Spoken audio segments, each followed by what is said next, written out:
I'm speaking with Mark Heesen, President of the National Venture Capital Association. Welcome, Mark. I have a couple questions for you regarding funding challenges for the life science sector.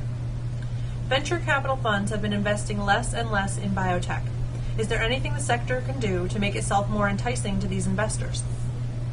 It's been a tough environment for biotechnology. Venture capitalists love investing in this space.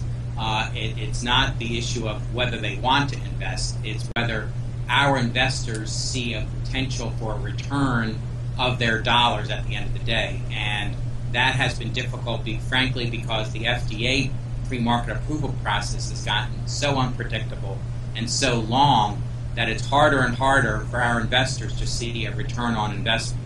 So you are seeing a change more toward later stage biotechnology investing, and you're seeing, frankly, venture capitalists leaving the biotech space and going into healthcare services or things related to life sciences, but not directly on point to biotechnology.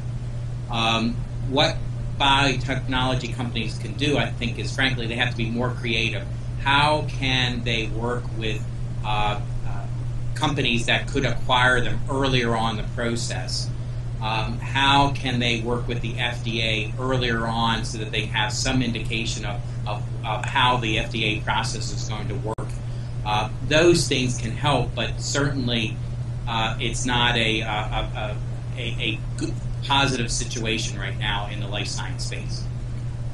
What are some alternative strategies for startup firms to obtain and conserve resources?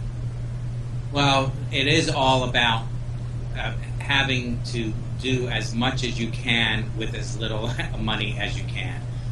It is a tough environment out there across the board, but particularly in the life science arena. And I think that you're looking at an awful lot of venture capitalists saying to their biotechnology companies, search out earlier on strategic partners so that you understand where your potential exits are earlier in the process.